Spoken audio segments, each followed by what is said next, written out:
The third time she asked me, I was standing in front of 40 people.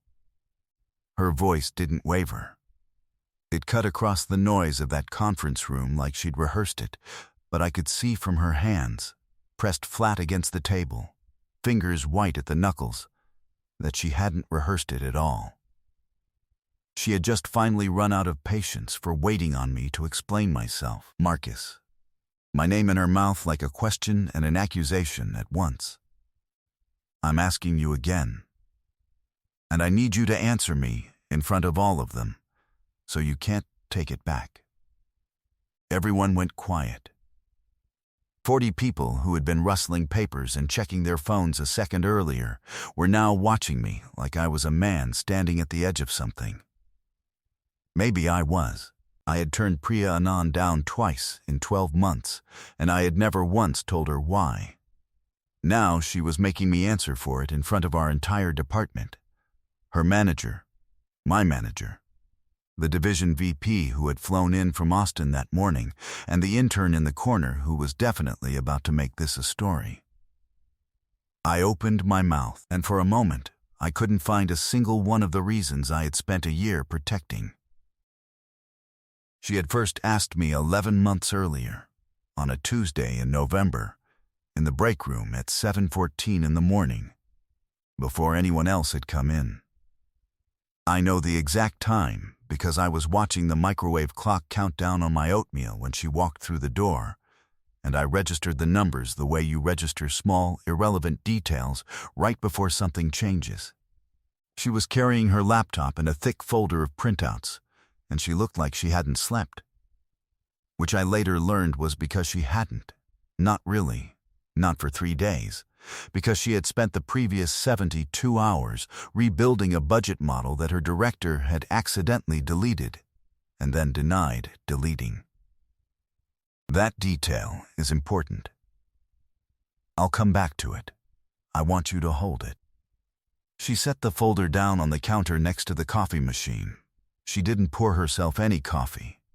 She looked at me directly, with a particular quality of attention that I had already, in 8 months of working near her, come to recognize as her baseline. Not aggressive, not soft, just completely present.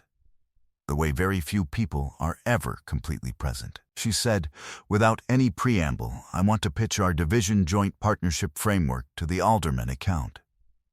I want to present it as a co-lead with you. Your name on the deck, my architecture underneath it. Are you in?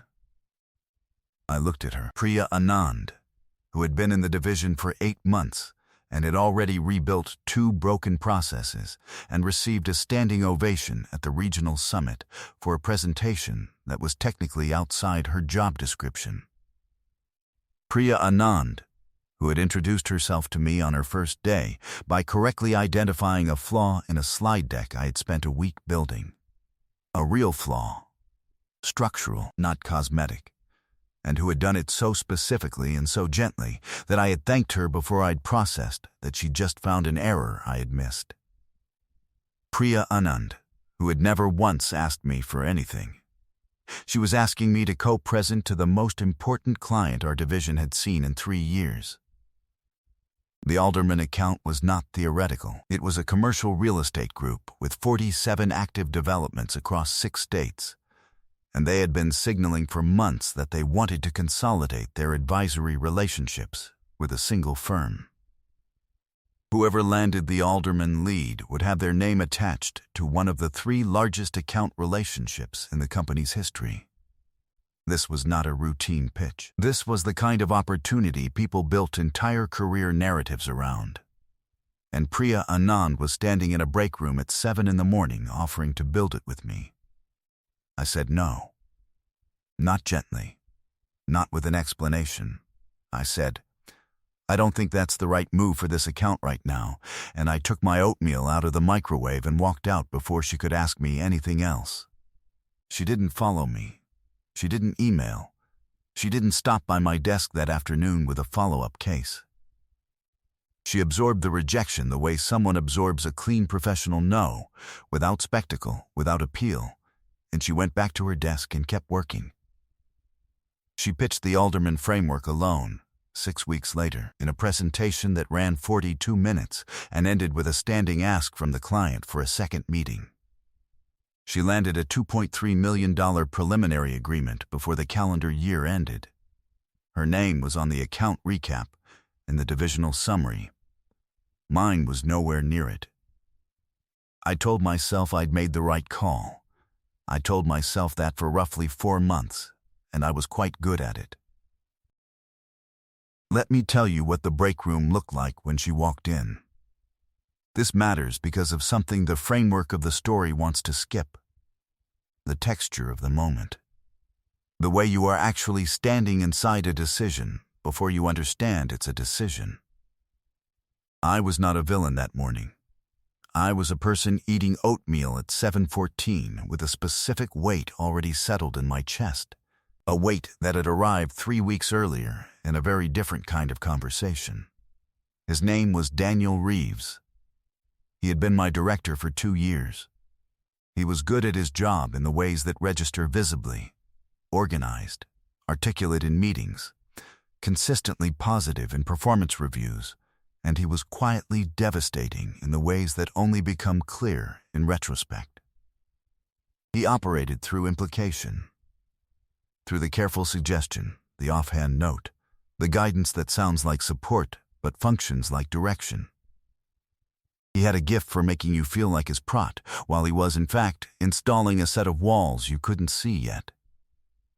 3 weeks before Priya walked into that break room, Daniel had sat down with me after a team meeting and told me, in the low and deliberate tone he used for information he wanted to feel confidential, that the division's senior leadership was assembling a list of names for a project lead role on the Alderman account.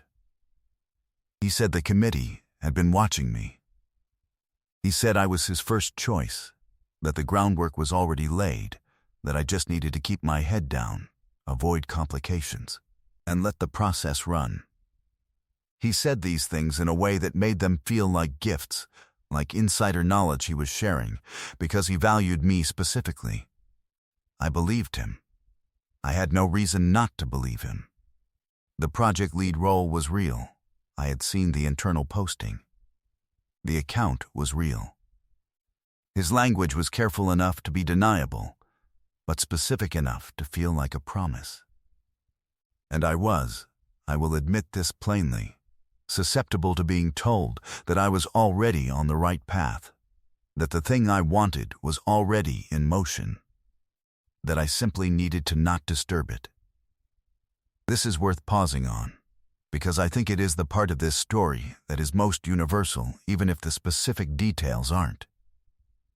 Most of the traps people walk into are not obviously traps. They are presented as gifts. They are presented as inside knowledge, as mentorship, as the generosity of someone with more power choosing to share their view of the terrain with you.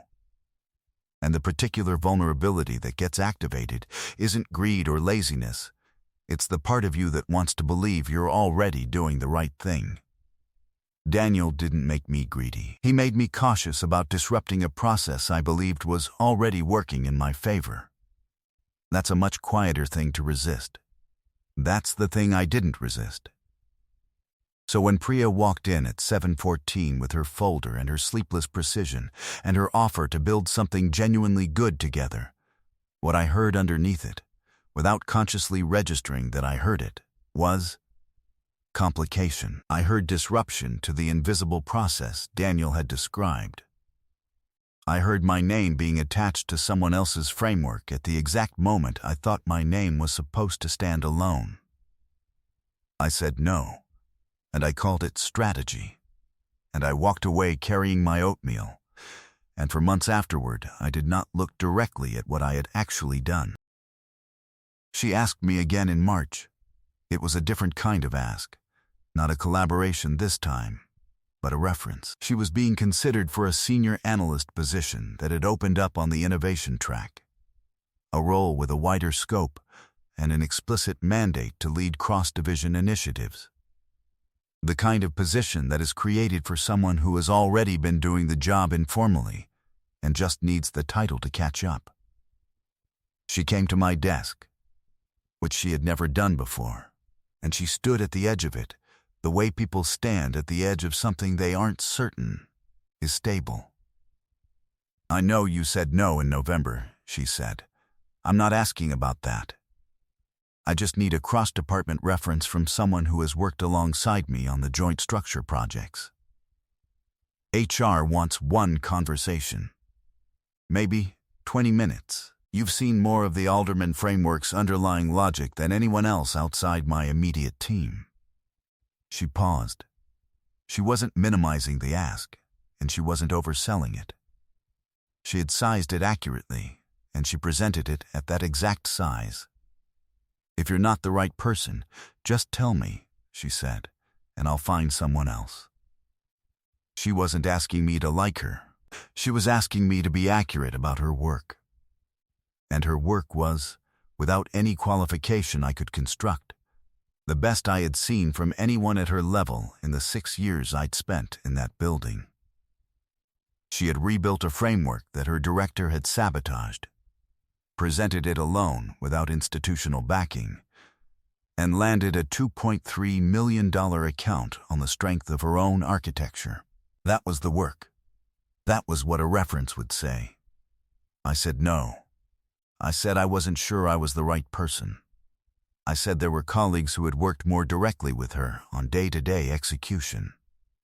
I said my perspective might not be the most useful, given that I hadn't been part of the Alderman pitch itself. I arranged these sentences in a way that sounded like genuine professional humility, and I delivered them without meeting her eyes for more than a second at a time. She listened to all of it, without interrupting. When I finished, she said, very quietly, "Okay. Thank you for your time." And she walked back to her desk. She got the position anyway. She had 4 other references, apparently strong enough that the committee made its decision without needing a 5th. She did not need me. She had asked me because, as I found out much later, in a conversation I had not been prepared for, she genuinely believed I had seen her work more clearly than anyone else who might have been asked. That information arrived approximately 8 months after the fact, and it sat in my chest like a stone I had swallowed and couldn't locate.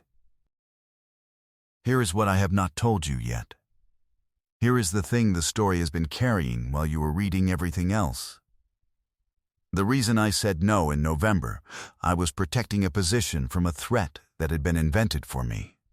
There was no committee. There was no assembled list of names. The project lead role on the Alderman account went to someone from a different division entirely. A week after Priya's solo pitch, and the person it went to had been the front runner internally for months before Daniel ever sat down with me and described the groundwork that was supposedly already laid. Daniel Reeves had told me I was being watched. He had told me the committee was favorable.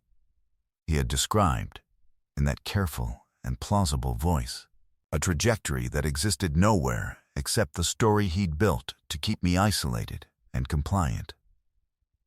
Because that was what he was doing, not mentoring me, not protecting my career, but installing a lens through which any collaboration looked like a complication, and any colleague's success looked like a risk to mine. He was managing me the way you manage a resource you want available and stationary. You make it feel like moving would be the mistake. I found all of this out on a Wednesday, 11 months after November, in a 45-minute meeting with HR and the division's ethics liaison. I had been asked to attend as a witness. Daniel was under formal investigation. The charges were specific and documented. A pattern of conduct that included taking credit for direct reports' work in divisional summaries, suppressing internal references that might elevate colleagues he perceived as competitive threats. And here is the detail I told you to hold: deleting a budget model and denying it. Priya's budget model. The one she'd spent 3 days rebuilding. The one she'd been carrying in that folder when she walked into the break room at 7:14 on a Tuesday in November and offered to build something real with me. He had deleted her work, denied it, watched her rebuild it without acknowledgement, and used the time she spent rebuilding to run the divisional summary without her contribution attributed. That was documented. HR had the file access logs. They had the timestamps. They had the denial on record. 45 minutes. The entire structure of the last 11 months rearranged itself inside that room. I sat across from an HR representative and an ethics liaison, and I understood for the first time with full clarity what I had been inside of without knowing I was inside of it. I had been maneuvered. The threat was fabricated. The committee was fiction. And I had used that fiction to tell a woman who was trying to build something honest that I didn't think it was the right move. I sat in my car for 40 minutes after the meeting ended. The building parking lot in November, the same month that it all started. Then my phone lit up with a calendar notification. Division Quarterly Review. The following Tuesday. Mandatory attendance.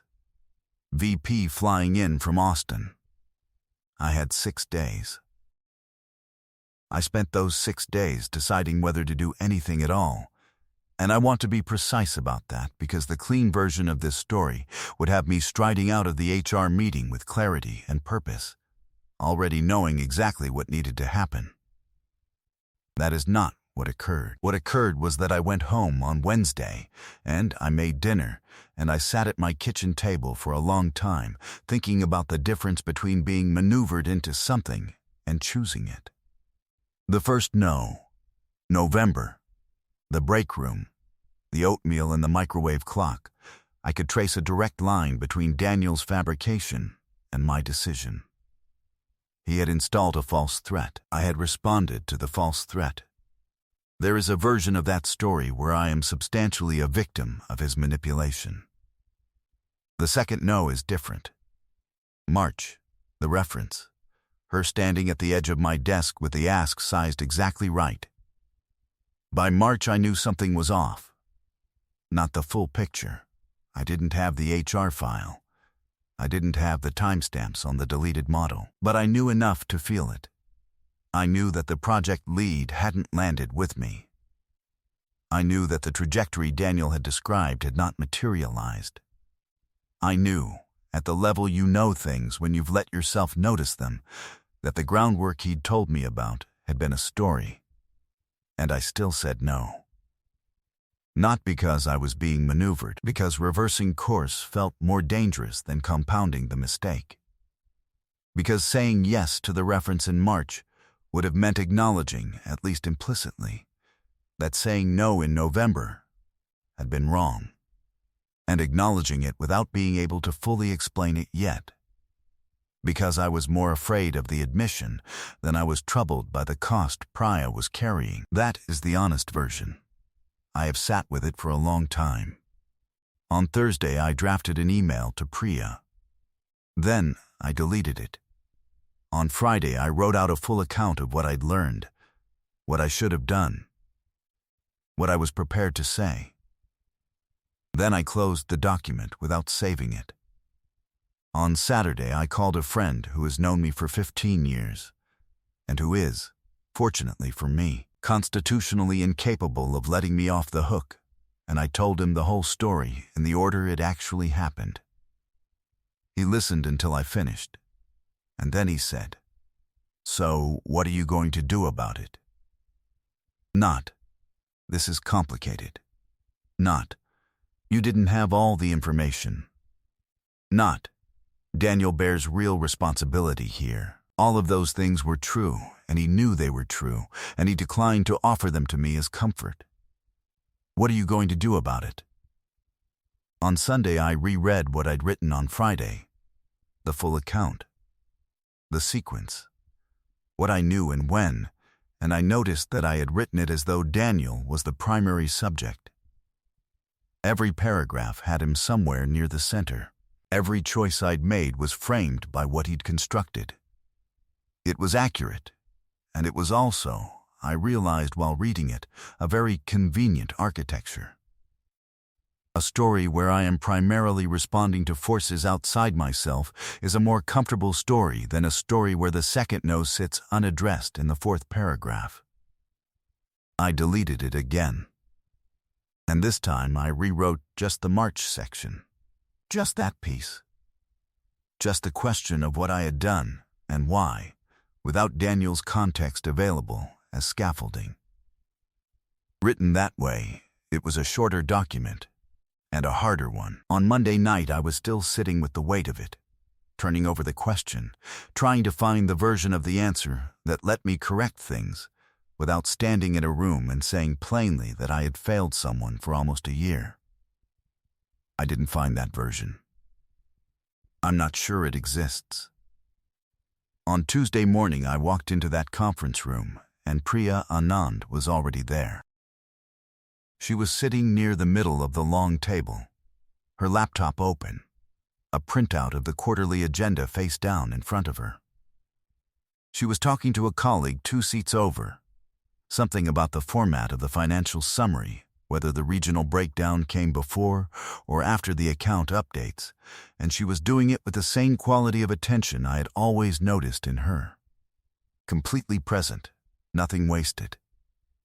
She looked up when I came in. Our eyes met the way they hadn't met since March, without the buffer of an agenda or a group discussion or the social architecture of a busy hallway. She held the look for long enough to establish that she wasn't afraid of the contact. And then, she looked back at her colleague and continued the sentence she'd been in the middle of. I sat 3 seats away from her, and I set my notebook on the table, and I did not look at my phone. The quarterly review opened. Daniel was not in the room.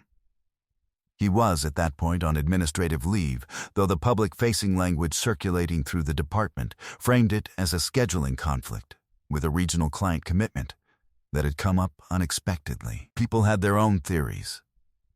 I knew the actual one.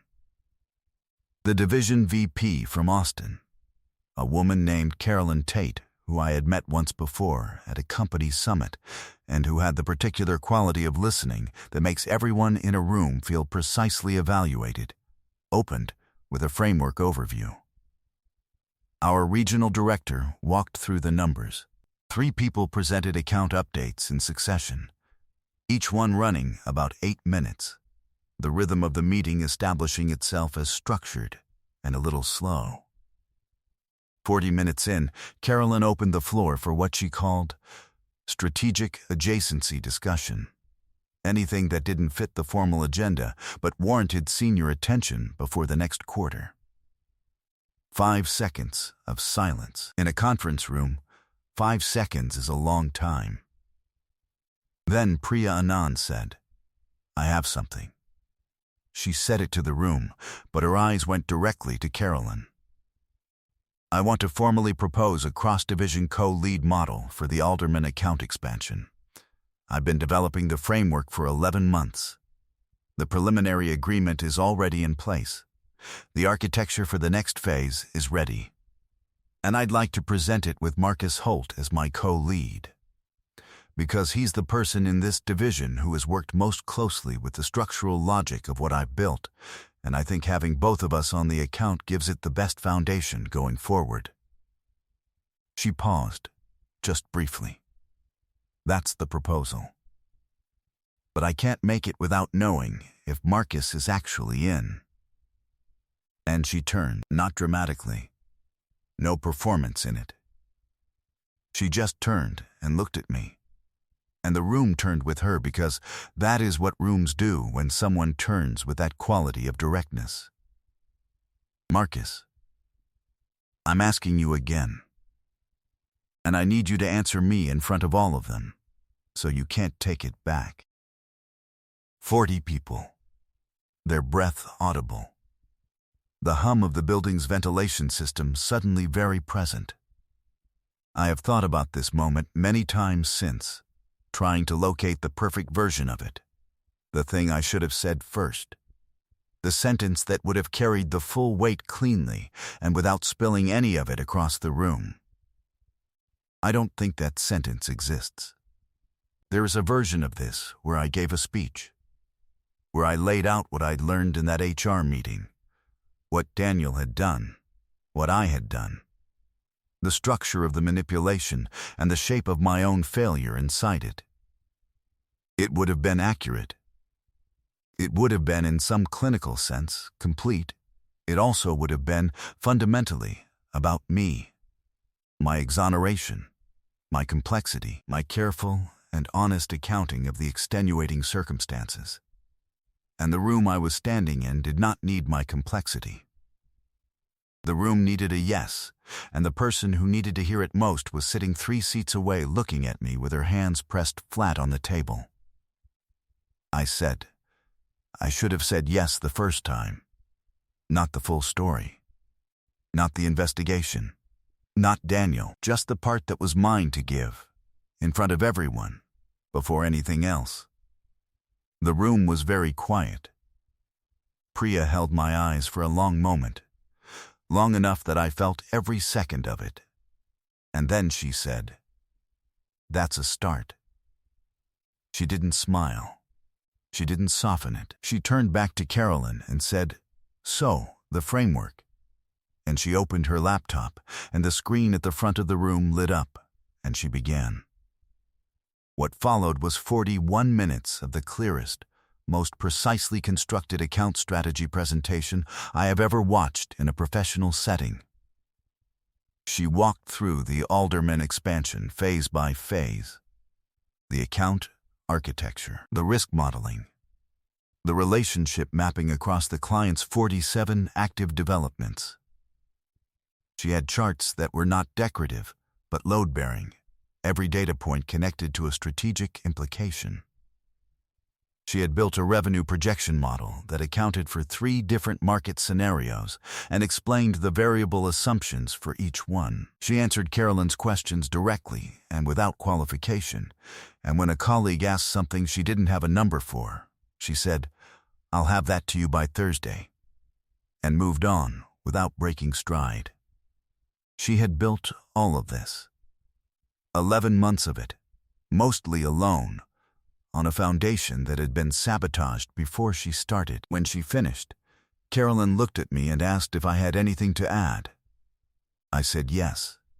Not to the framework, that was hers, and it needed nothing from me, but to the record. I said I wanted to note, formally and on the record, that the framework Priya had just presented was built in conditions where a director in this division had been systematically obstructing her access to resources, suppressing her attribution in divisional documentation, and, I chose these words carefully, had taken actions that damaged her ability to collaborate with colleagues who would otherwise have been obvious partners. I said that was on the record, as of that morning. I said that the framework she'd presented existed because she had rebuilt it after it was taken from her, and that the division owed her a formal acknowledgement of that. Daniel's name was not in the room. It was in the air. Carolyn wrote something in her notebook and did not look up while she was writing it. After the meeting, people left quickly, the way they do when a room has absorbed something larger than its agenda. Priya and I were the last 2 in the hallway outside the conference room doors, not by design, but because we'd both paused and everyone else had moved past us. She had her folder in one hand and her laptop in the other. She looked exactly as she had in the November break room, someone who had been awake too long and decided to keep working anyway. "Why didn't you tell me?" she asked. Not accusatory, genuinely asking. The honest question from a person who processes things by understanding them. I didn't give her the summary. I gave her the actual answer, which took about 12 minutes standing in a hallway and was not flattering to me. I told her about the committee that didn't exist, about the trajectory Daniel had constructed and what it had cost me to believe it, about the first no and the reasoning I'd assembled to cover what I hadn't wanted to look at directly. And then I told her about the second no, the one in March, because she deserved to know that one more specifically. By March, I knew something was wrong, I told her. Not everything, not the deleted model or the formal investigation, but enough. I knew the thing Daniel had described hadn't happened the way he said it would. And I still said no to the reference. She was quiet. Because reversing course felt harder than staying wrong, I said. She looked at me for a moment. Something moved across her face, not quite sympathy, not quite its opposite. So you knew by March that something was off, she said. I suspected. And you still said no. I still said no. The hallway traffic moved around us. A colleague passed with a coffee and a distracted nod.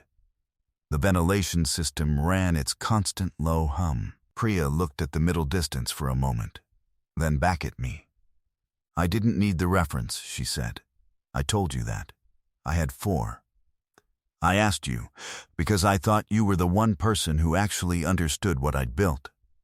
The structural logic of it, not just the outputs. I thought if anyone could speak to the work specifically, it was you. You were right about that. I know I was right about that, she said. That's not the part I was waiting for you to say. She shifted the laptop to her other arm. She looked like someone deciding something. I'm glad you said yes today, she said finally. I needed to know if you were actually in, or if you were going to keep being cautious about it forever. And I needed everyone in that room to hear the answer. Because I've been doing this alone for 11 months, and I am done doing it alone. She was not asking for an apology. She was telling me what she needed going forward. That is a specific and important distinction. I'm in, I said. All the way in. She nodded. Good, I'll send you the expansion model tonight. Read it before Thursday. And she walked toward the elevator. Here is what happened after. The co-lead proposal was formally approved by Carolyn Tate that same afternoon. 3 weeks later, Priya and I began working on the Alderman expansion together. It is not a simple collaboration. She is precise and fast, and she has no patience for imprecision, which means every meeting requires genuine preparation, not the approximation of it. She gives credit exactly where it belongs, and not 1 centimeter further. Which means when she says something is right, you believe it completely, because she has no reason to say it otherwise. We built something that works. The expansion phase closed 14 months later at a contract value that made the preliminary $2.3 million look like a proof of concept. Her name is on the lead. Mine is on the support structure, which is accurate and appropriate. That is the accounting I would give to anyone who asked. The work itself is not romantic. It involves a lot of early mornings and spreadsheets and disagreements about the right way to frame risk in a client-facing document. Priya and I have argued productively about approach more times than I can count. She does not assume I'm right because I've been here longer. I do not assume she's right because her instincts have been validated. We come to the actual position by doing the actual work, which is the only way to get there. And we have both gotten better at it across the time we've been doing it together. That is the honest version of what a good professional relationship looks like, not harmony as a given, partnership as a practice. Daniel resigned at the conclusion of the formal investigation before the disciplinary hearing had reached its final determination. The exact terms of his departure are not available to me. What is available is that the deleted budget model was formally reattributed to Priya in the division's official record, retroactively, along with 2 other pieces of work he had obscured over a period covering parts of 3 years. She received a written acknowledgement from the division head. It was 3 paragraphs. It did not undo 11 months. Nothing does. Priya and I have not revisited November or March in any conversation since that hallway. Not because there's nothing left to say, but because at a certain point the accounting stops and the work starts, and she is someone who will always prefer the work. I respect that preference, more than I can accurately measure. There is one more thing I want to tell you, because the story is not fully honest without it. About 3 months after the quarterly review, after the co-lead structure was approved, after Priya and I had started working together in earnest, I ran into Daniel's successor at a company-wide event. His name is irrelevant, but his question wasn't. He had been briefed on the investigation.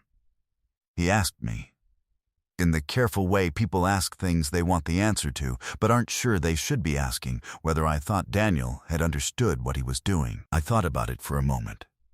Yes, I said. He understood exactly what he was doing. What I meant was the confusion that lets people off the hook, the idea that harm happens when someone lacks self-awareness, that if only Daniel had known he was doing damage, he would have stopped. That is not the story I watched play out. He was meticulous, the deleted model, the false trajectory, the careful suggestions that arrived in low voices after meetings. These were not accidents of personality. They were choices. He made them repeatedly, over a period of years, and they landed exactly where he aimed them. That is its own kind of thing to sit with. Not useful for the accounting of my own choices, but true and worth naming. What I carry with me from all of this, the thing that is not resolved cleanly into a lesson or a turning point or a story with a moral I can hand to someone else, is the distinction I keep returning to. The first no was made inside a structure someone else built. Daniel gave me a false map of the territory, and I navigated according to it. That is a real thing. He was sophisticated and systematic, and the manipulation was documented. I was not operating from clear information, and I was not wrong to have believed the information I had. The second no is different. No one built that for me. I built it myself out of the same material, the desire to avoid the cost of being wrong. By March, I had enough to know that something about the first no deserved to be revisited. I chose not to revisit it. I chose the path that let me stay still and call it judgment. That is the one I carry. The one I own without any architecture of context around it. I think about it whenever I'm in a room where someone is asking me to stand next to their work, and the honest answer is yes. And the easy answer is some version of not now, or not the right fit, or let me think about it. I think about the break room, the oatmeal, the clock, the folder she was carrying, full of rebuilding she had done in the 3 days before she asked me, rebuilding she never mentioned because it wasn't relevant to the ask, because she was only asking about the future. Most of the time now, I say yes. Not every time. I'm not going to tell you that one public yes in a conference room reconfigured the whole of who I am. That's not how change works, not the real kind. The real kind looks more like a practice. The same choice coming up in a slightly different shape, and noticing the shape sooner than you did last time, and closing the gap between the right answer and the one you give. That's the work. There's no finish line for it. But more often than I used to, I say yes. Sooner than I used to. Without waiting until the cost of the no becomes larger than the cost of the admission. That is all I can honestly claim as the change. It's not a transformation. It is a direction. Have you ever realized, too late, that the person who kept asking again, even after you let them down, was the one who believed in your vision of them more than you did? And is there someone in your life right now who has asked you for something twice? Quietly, without an explanation for why you said no. Someone still carrying the weight of waiting on an answer you haven't found the courage to give. If this reached something real in you, subscribe and tell me in the comments who you're thinking about right now. You don't have to explain it. Just say their name.